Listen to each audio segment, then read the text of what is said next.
Hello everyone and welcome to first episode of M&D Fantasy Podcast. I'm Duncan and with me is Momo. Hi everybody. Okay, so since this is our first episode, we would like to do some kind of introduction. So I'm gonna start with me. I'm kinda new to reading fantasy. Well, not really new, but I started in 2011. And what about you? Well, I started before that. I started like in second grade. I was lucky that my mother was also a reader and she knew what books to recommend me to light the fire. And I assumed that you probably read over 1,000 books by now. Oh, not over 1,000, but five, Well, 600 for you sure. probably don't even. Yeah, but for me, for example, I started in 2011 and I'm probably in 100 or, low hundreds. That's what I want to Yeah, say at least. long time ago I had like I was making list of all the books I read, and I quit that list. I think on a book like 400, 500. I'm not sure. Yes, what we are trying to say basically that you will have two perspectives here. Somebody who is kind of new to this and somebody who is really a veteran. But why the hell did you start reading that late? I didn't know that Well, actually. yeah, well, here's the thing. Uh, in the in high school, I was really young in high school, and first book they give us, like assignment to read was Antigona, and Oh, I feel that's that's so not appropriate to somebody who is 13-year-old because as a 13-year-old you want some lighter material and not really a Greek tragedy. So yeah. from that point on, it just felt kind of like I felt reading is not for me. Yeah, I actually remember that's kind of true that books that you are made to read through school are not fun books. Yeah, Especially in but high school, I read books that I later came to enjoy, but at that time I was simply too young for them, and that can kill somebody will to read.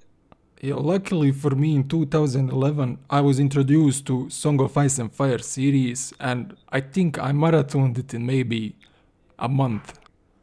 So I read them, just kept reading, I couldn't stop. And from that point on, I was just kind of looking for more and more fantasy. I never get enough. But anyway, so question, why are we doing Malazan series first? Or actually, what are we going to do with this channel? So basically, this is going to be, we are gonna do pretty much as many fantasy series as we can. So we are not just gonna do Malazan series, but that's something that we are going to start with. Oh, not only fantasy series. I You mean I so, not imagine only this to books? be yes, I imagine this to be for everything fantasy, literally, from books to eventually I don't know TV shows, movies, manga, anime, whatever we feel like and whatever you feel like actually Yes, we so should do. basically, guys, we hope that this channel will be almost like a sanctuary for fantasy where if you wanna, listen, watch, pretty much anything about fantasy, you will be coming here. So that's kind of our goal for the channel. But why Malazan first? Well, I'm huge Malazan fan. I'm crazy about Malazan. And I'm gonna tell you a story how I started reading Malazan. I just finished Wheel of Time and I was looking for something else, some new fantasy project to read. And I was looking at those pages like top 20 fantasy series, top 50, and on every page there was Malazan, not in top 10, maybe somewhere in the middle of the list. But thing that attracted me the most there was that everybody said that this is the most complex fantasy and that it's not for everybody. And I'm type of person, I love challenge. I love everything that is difficult, and that really caught my attention. And boy, I was not disappointed. This Yeah, was really difficult and really amazing to me, in my opinion. And that's why, we are doing Malazan first. thing about Malazan is if you read those lists of like best fantasy series, Malazan will almost always be in top 3. On all the lists I checked, it is on top 3, and yet it's underrated in my opinion. Not At not least from. because not because it should be number 1 or something like that, but because even though it's high on the lists, like I think compared to Song of Ice and Fire and Wheel of Time, it doesn't have that many readers, not even close to that, I think.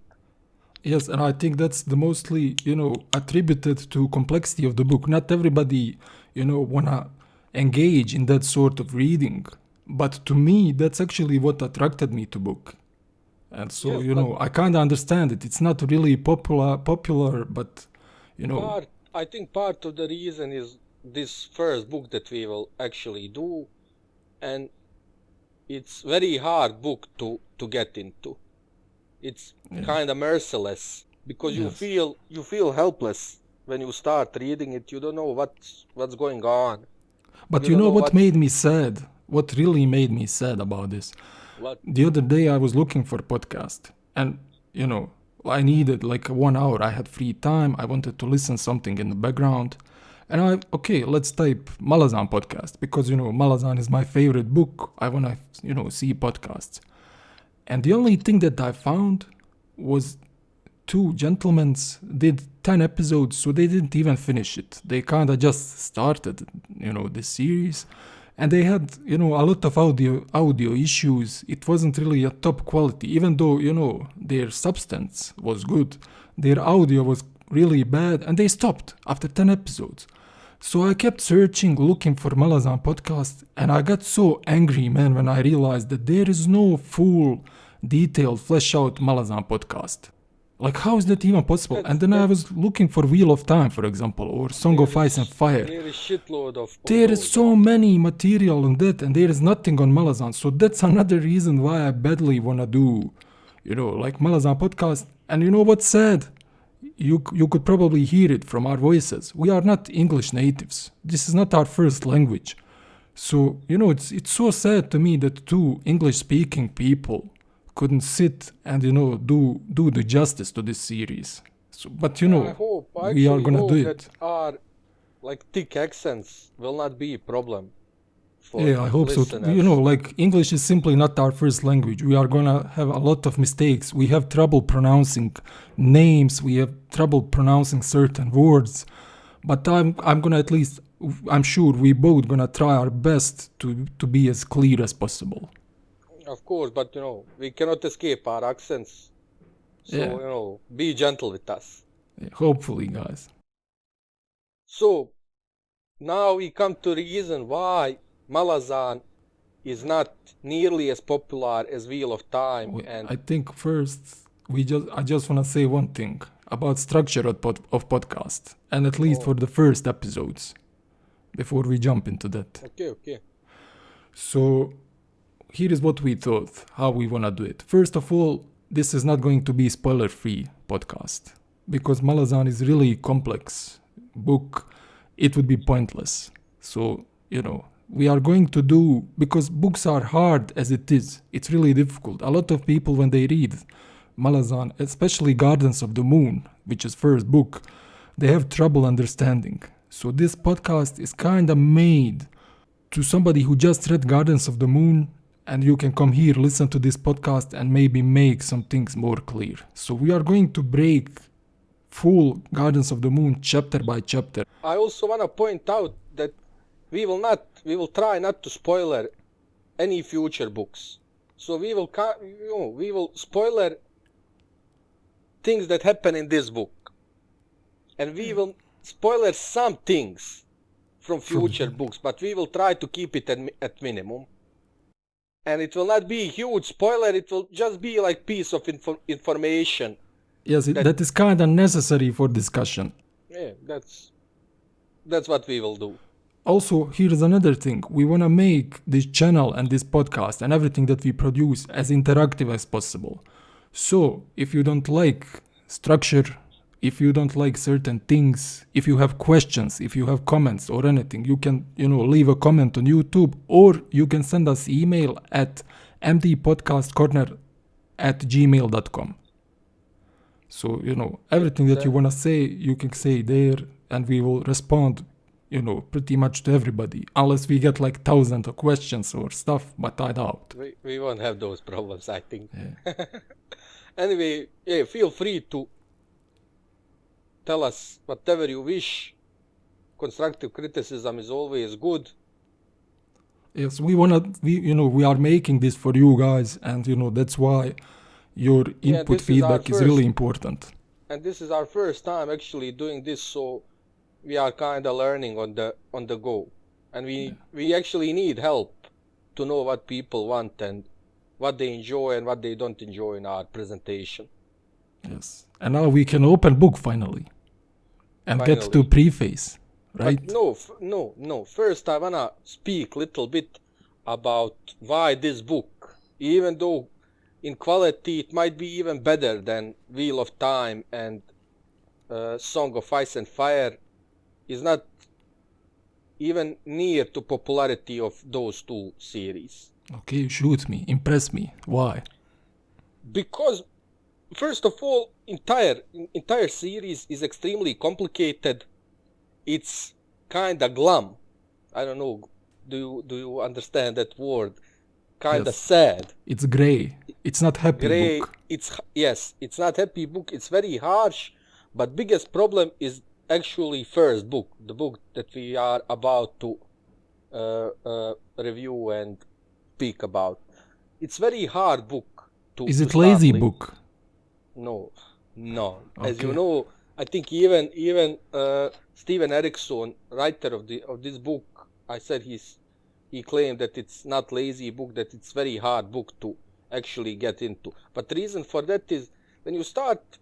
I read a lot of fantasy series before this, and especially these huge 5-part, 10-part series.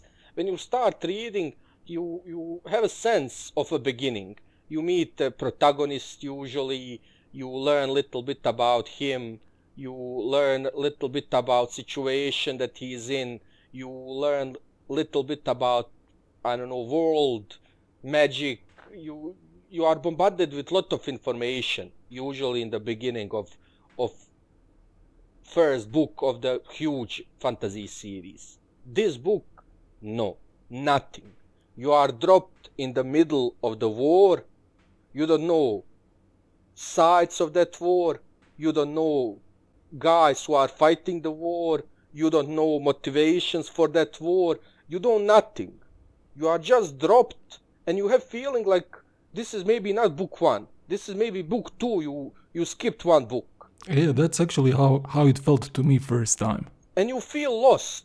For this entire first book, I kind of felt lost. I didn't know what was going on. I was just soldiering on, trying to piece some information to realize what the hell is going on. But good thing is, you kind of slowly, if you soldier on through this book, you kind of start puzzling together what is actually going on. Yes, and piece by piece. I don't know about you, but for me this was actually first time that I encountered something like this. And For it me, was definitely. refreshing. For it was me, frustrating. definitely. It was frustrating, but also enjoyable. Yeah, especially I it's realized- rewarding. Yes, I realized that I enjoy, how can I say it, this suffering, because reward is so great. It's such a great feeling when you piece together, when you don't know nothing and you slowly piece together, I don't know, this puzzle that this first book is. Yeah, and actually I don't know how you felt about this. Well, I'm the kind of person who simply, I love challenge. And I already said this. But for example, in video games, and this channel probably will have fantasy with video games and stuff like that. Like, we are not just gonna do books. But when I play video game, for example, I put video game on hard. I cannot imagine myself leaving it at normal. I cannot imagine myself putting it on easy. To me, that's just, it's not who I am. I love challenge. I want, almost like my brain is constantly on assault. So to me, it was so, like, Malazan is perfect book for me. I love it. I love the more difficult, But the at better times is for me. it can be overwhelming, man. I want as more overwhelming as it can be. It's just who I am. This is why Malazan is my favorite series. It's one of my favorite, but not favorite. Yeah. But I see appeal, and it's unique. That's the thing. You never encounter this scope of world in any other fantasy series. Like Wheel of Time is 14 books, world is huge, it's complex, but complexity of Malazan is, I don't know, much higher. Yeah, by the way, I think you would need like 10 years of reading this book to understand everything perfectly. yeah, but I just wanted to say, did you mention, but I think your favorite series is Wheel of Time. Yes, I'm sucker for those kind of stories. Yes. I know everything that people say against Wheel of Time, and they are right. But it's still my favorite. So anyway, what I wanted to say is that after Malazan, we are going to do Wheel of Time. So if there are fans of Wheel of Time, you want to stick around with channel because that's coming. Or maybe we are probably going to even alternate. Maybe book of this, book of that, or couple of books see this. Actually, how you guys feel and how we feel. Yeah. But also, I just want to say that our favorite books, series, whatever, show a lot about what kind of people we are. We are very different about but hopefully what we like. Yeah, but hopefully as you listen and watch our episode, those differences, you will learn more and more about them. Yeah, probably. But anyway, I just wanted to say about this difficulty of Malazan. Erikson has a term of saying he don't want to spoon feed audience.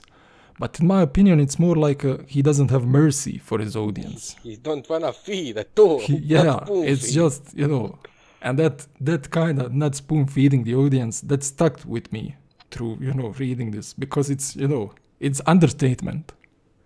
Yes, also I want to say that, if you read Gardens of the Moon and you are thinking to yourself, this was too hard for me, I don't want to continue, that's wrong. You shouldn't do that, because books after book 1 is not as, it's harder than books 2, 3, 4 and so on.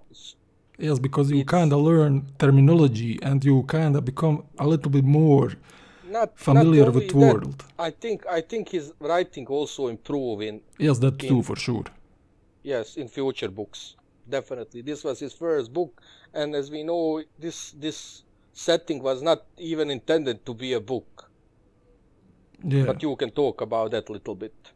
Yeah, but he started, actually he and Ian, his co-writer of Malazan World, they started this actually as a Dungeon and Dragon games, type of pen and paper old RPG. Yes, scenario. But over the years the world became so complex, they wanted to translate it to another medium, and movies kept rejecting their movies offers, and finally they decided to do books, and boy, am I glad that they decided that.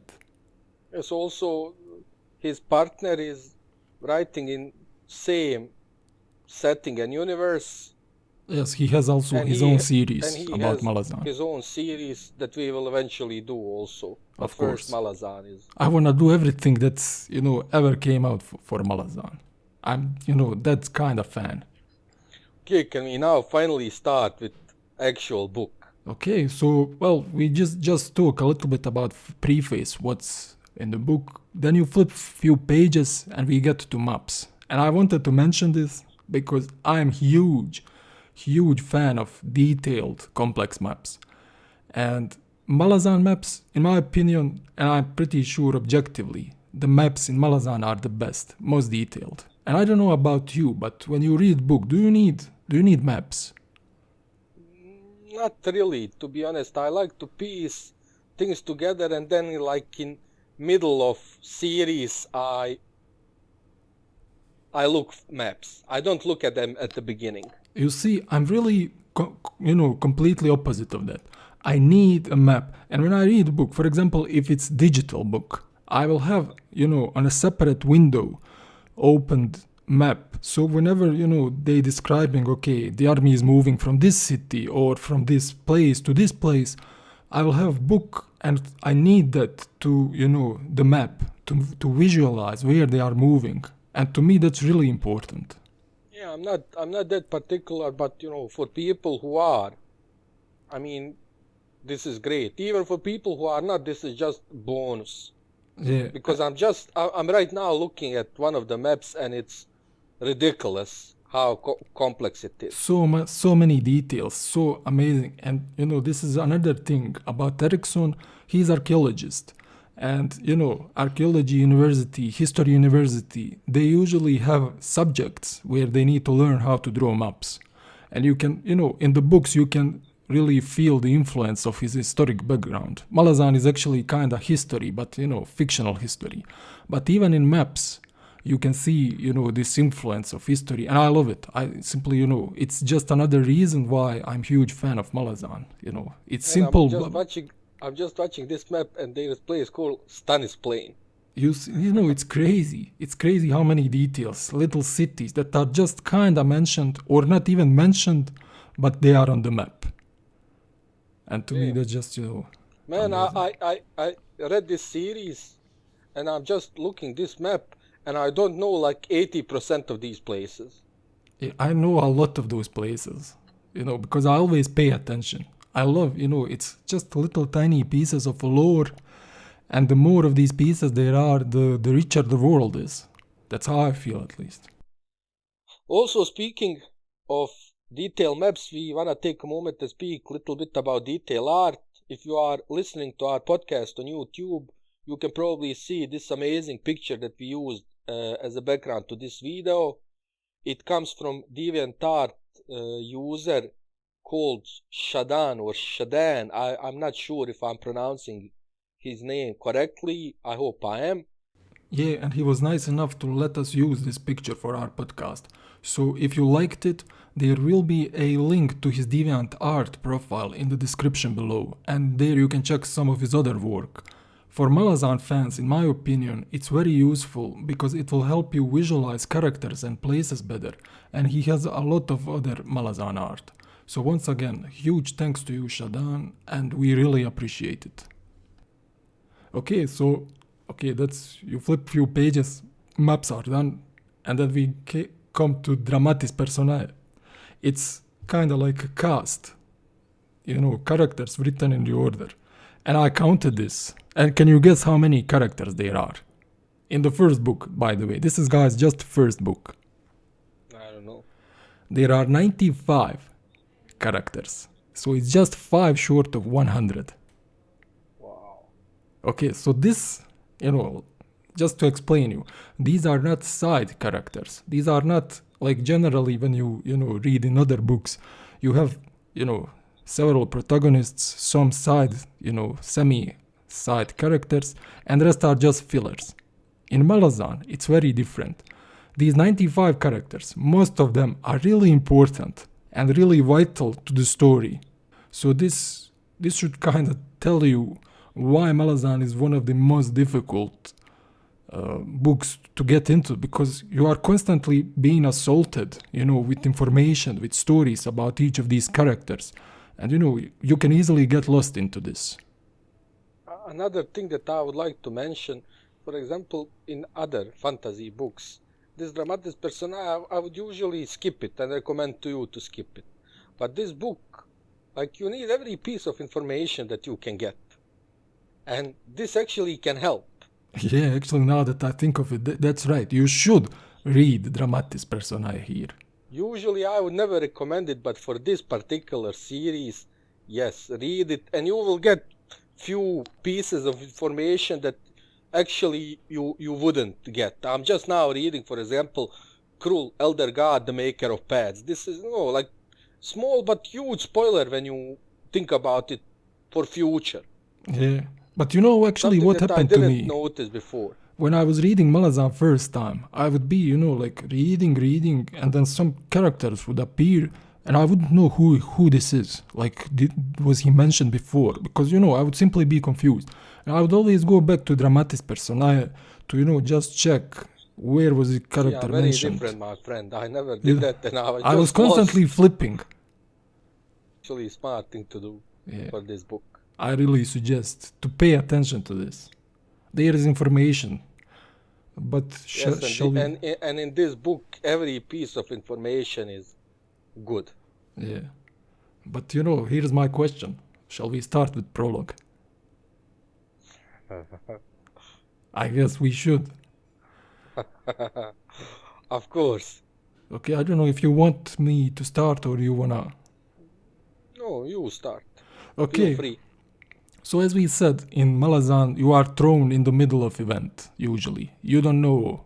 He doesn't start with explaining character, with, describing or anything like that. You are in some event. And we are looking at this event from the eyes of young child, who he really doesn't understand what's going on. But with this, we get the help from one soldier and one woman. And from their conversation, we kind of get a glimpse of what this event is. But even, right now, we have no clue how this event is tied up or what it means. But, let's at least a little bit discuss what this event. Let's discuss about things that we can actually, glean out from this event. Yeah, because I remember first time when I read this book, it was, the events was so confusing to me that I didn't really understand, what the hell is going on. Sorry to interrupt you, but I remember when we started reading this book first time, and I remember Duncan started reading it, and he said to me, "I cannot read this." He quit like, I swear, 1 minute after he started reading, and I was like, "Why?" And you said, I'm not exaggerating. In first sentence, Mokwain is mentioned, and we don't know what that is. And you were so bothered that it wasn't explained what that was, where that was, Yeah. that you stopped reading for like a couple of days until I got angry. You get, yes. I just remember that, I swear. But in the end, this series turned out to be my favorite thing ever. So Well, that bullshit how you like challenge and then you quit after like one sentence. You know why? Because it was so strange to me. Just punching me in the face with something. It's like somebody threw a brick to my face. Would you not get angry? Man, I just remember this, I swear, when you were saying to me, but man, what is Mokwain? And I was like, I don't know, man, it's not important. But Duncan is like, he's a nerd, he needs to know everything right away. But yeah, anyway, let's discuss a little bit. So you see this soldier is talking to a girl named Malazan.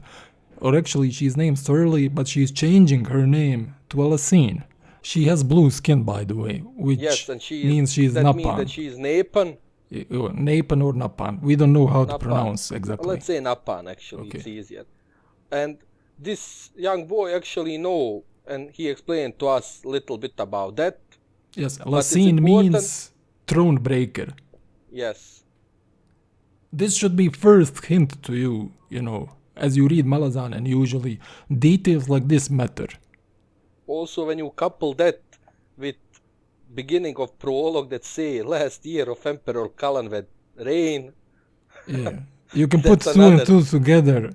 And if you read a little bit more in Dramatis Personae, but I don't want to mention it here, you should really know what happens. So prologue is not just little tiny event. You get ton of information from prologue if you look carefully for details. Also, definitely, this soldier is not just a random soldier. Yes, he's, and this woman is just not a random woman as well.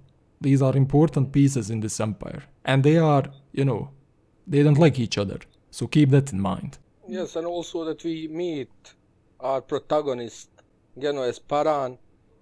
What's important to notice, yes, he's a very young and he's noble and he wanna be soldier. Yes, and something that old grizzled soldier is trying to dissuade him from. Yeah, and usually nobles, would like to avoid. Yes, and also, another bridge burner that come, and he give us also some information that there is actually some kind of battle being done between mages, and that they are running rampant. They are They lost control. kind of new. Yes, they lost control, and it's, I don't know how to say it, but clusterfuck down there. Yeah, but don't worry, this event will be fully explained in this book. But for now, those are little nuggets of information that you should, keep into your mind. Yes. Okay, so then we start with chapter 1.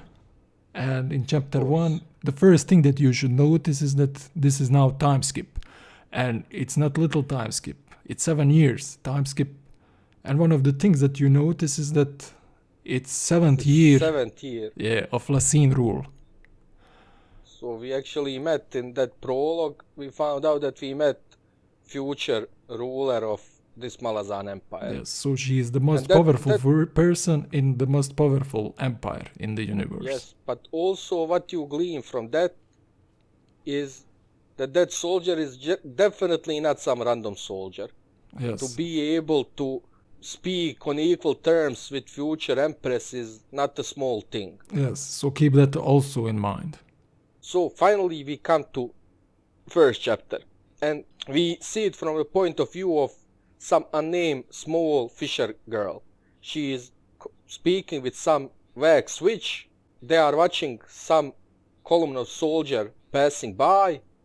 What we know is that they are part of Malazan empire, and what we also know that these soldiers are going to war somewhere. That is all that we know for now. And suddenly, what happened? Two guys suddenly appear out of thin air. And they are kind of ignoring that little girl and vague switch, and they are speaking about their plans.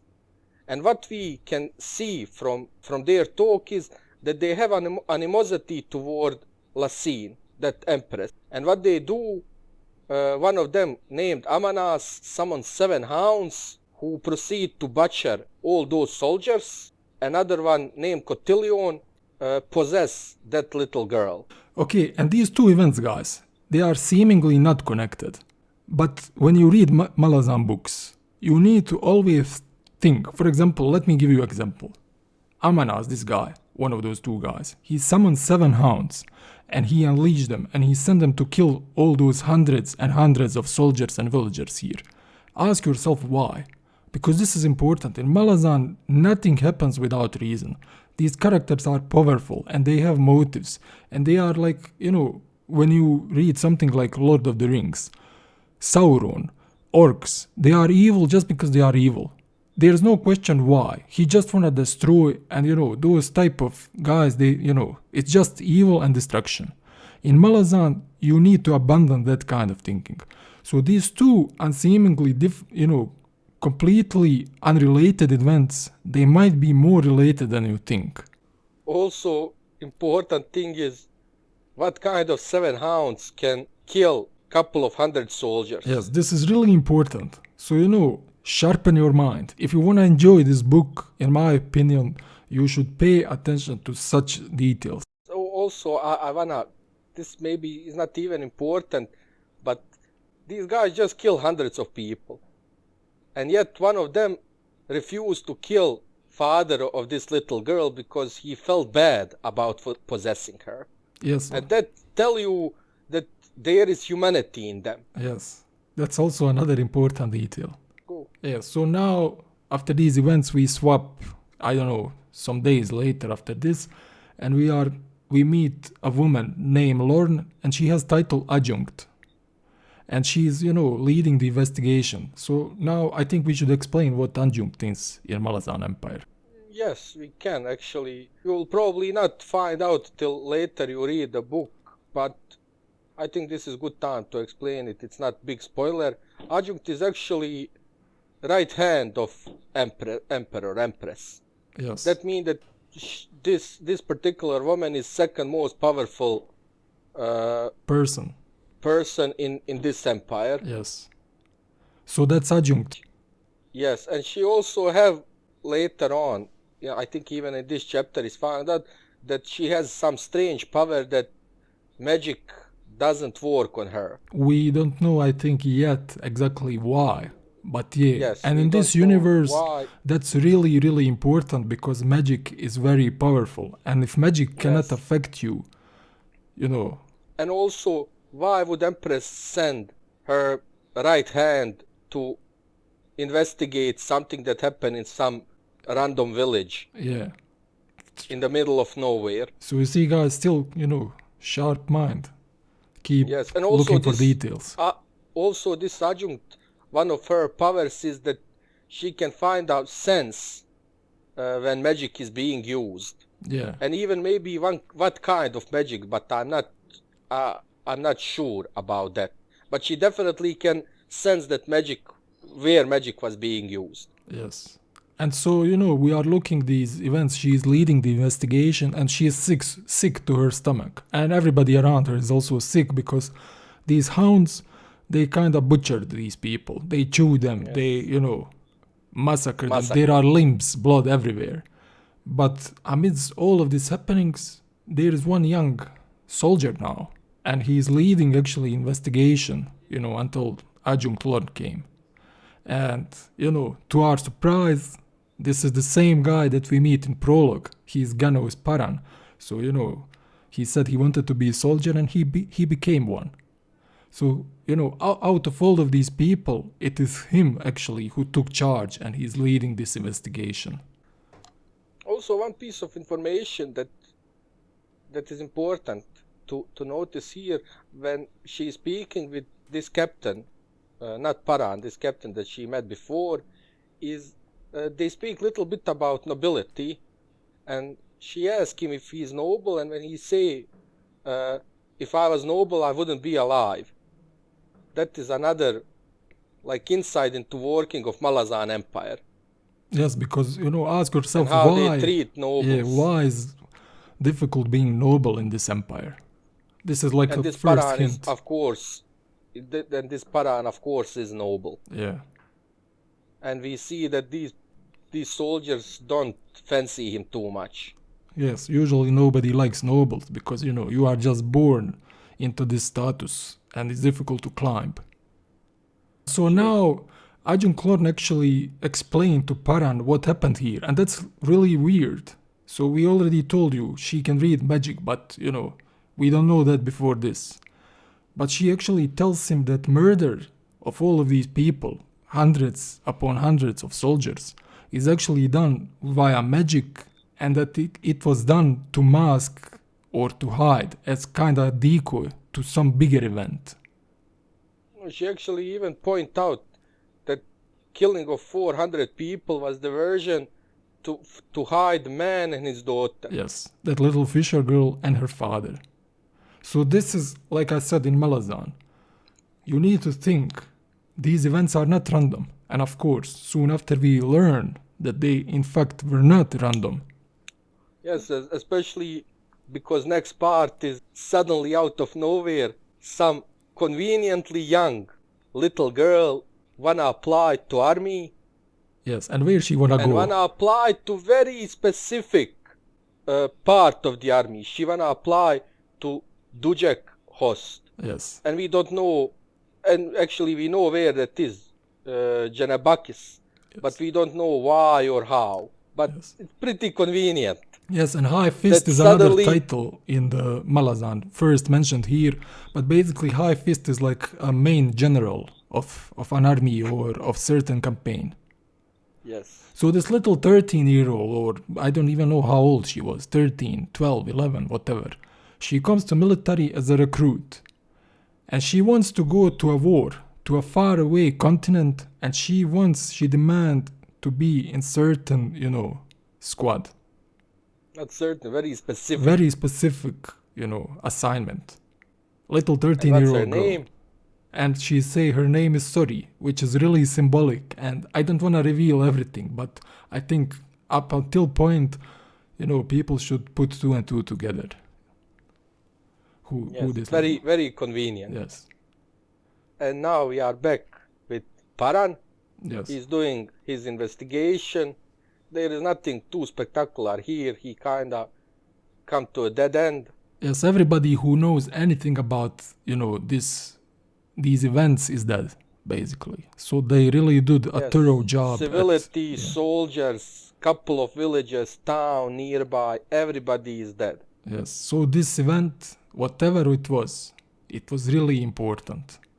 And while Paran is finishing his investigation, suddenly somebody show up again out of nowhere, which is becoming Yes, but I think a here running. it wasn't, I think, out of nowhere. I think he sees for the first time that a passage appears out of air. Yes, but out of nowhere. Yeah, but it's like, in the air, something appeared, like, different dimension opened and somebody walked through this.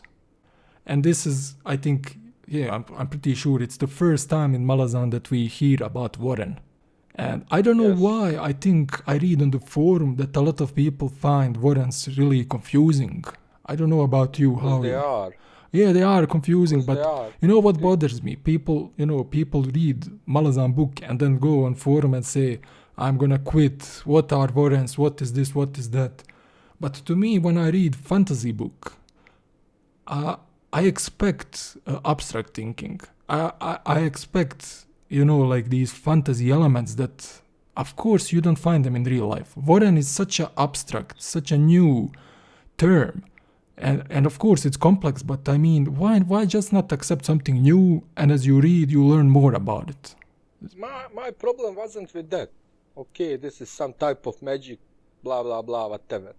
My problem with Warren's actually not problem, but what I found overwhelming is that there are so many different things.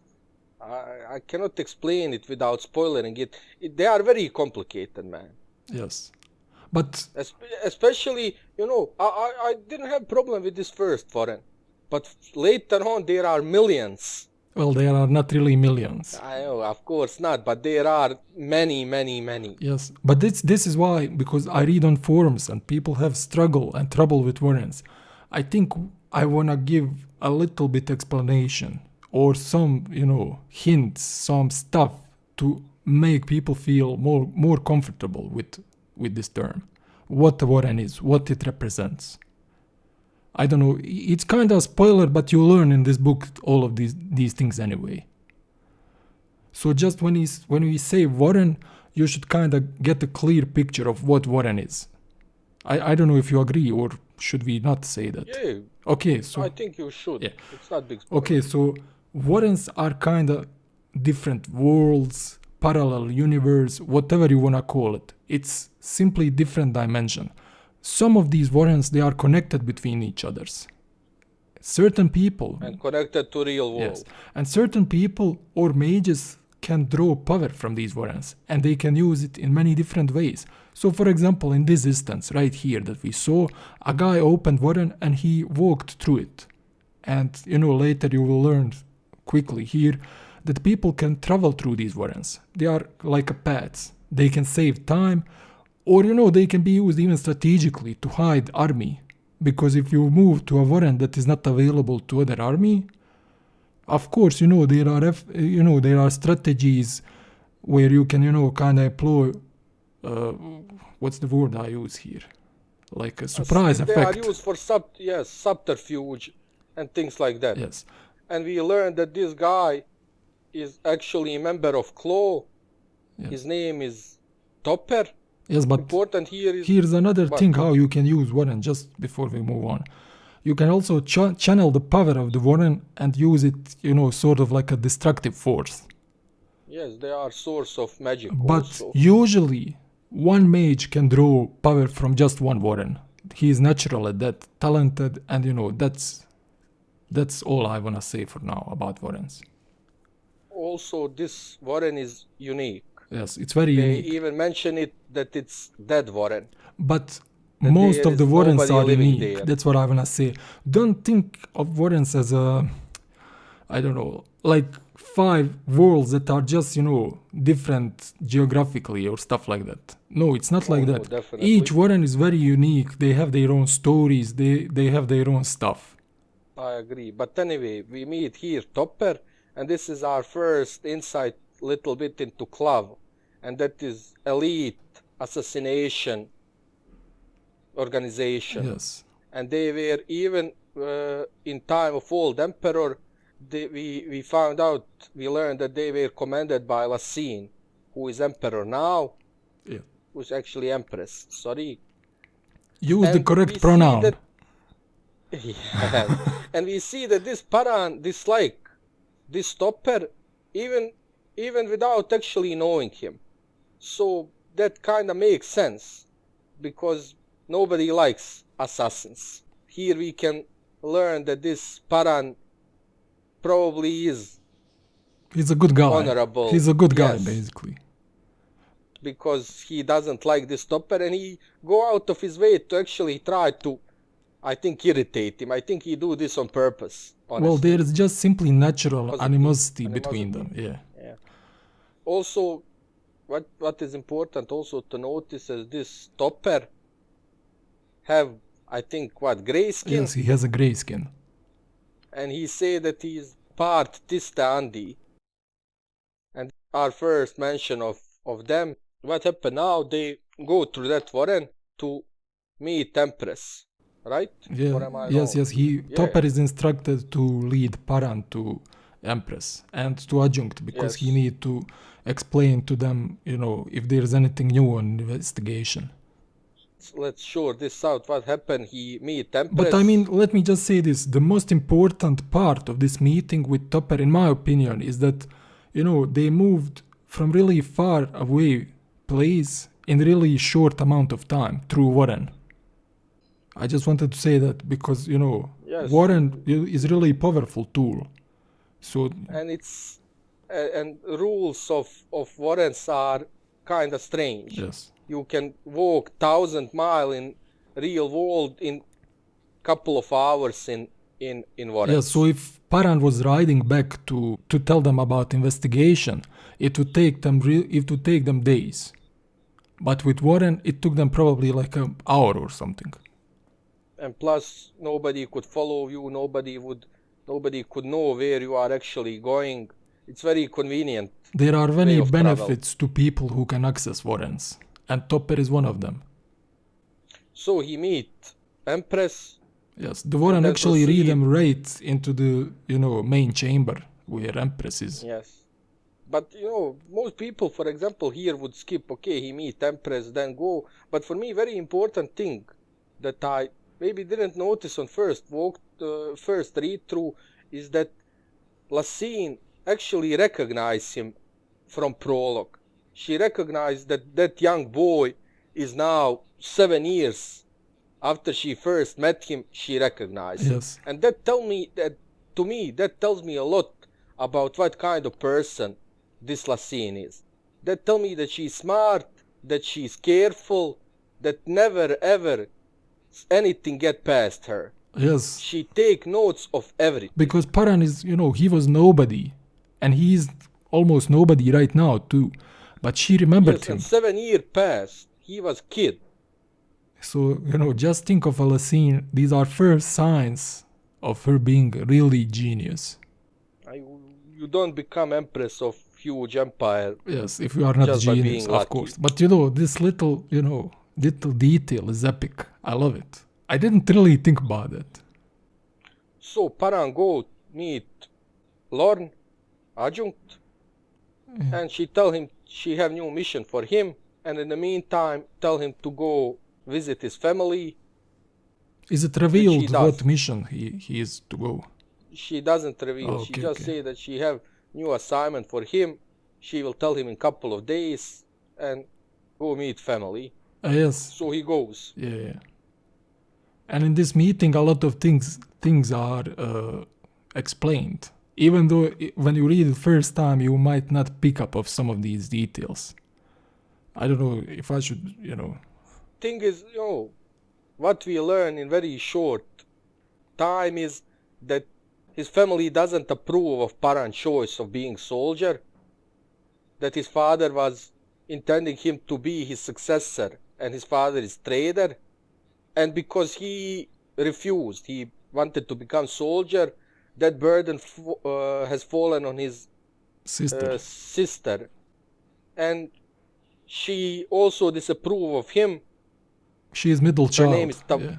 Yes, and her name is Tavor, and she's very, how can I say, she's similar to you. Yes, basically through this conversation, you should pick up traits of Paran family, and you can feel that they will be important in this universe. So, just what Momo just said, Paran, he avoided his duty. He didn't continue his father's work, and he became soldier.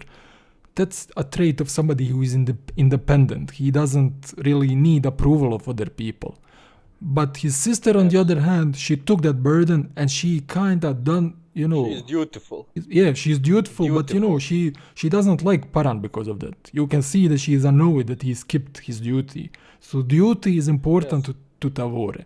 To him, and she also mentioned that youngest sister is naive, terribly naive. Yes. And she cannot wait to meet Paran and be happy together with him.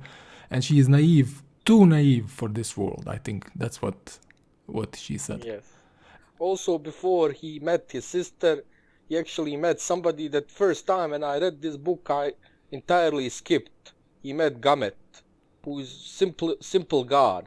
Yeah. But trust me, in next book that guy will be important. So, take measure of him. Yeah, keep mind of everybody. So is this first chapter done? Yes, with this we come to the end of the first chapter and also to the end of our first episode. I hope you guys enjoyed it at least a little bit. If you have absolutely any feedback, please leave it in comment section below or send us mail. There will be a link in the description below. Again, I really hope that you enjoy it. And from me and Duncan, see ya next time.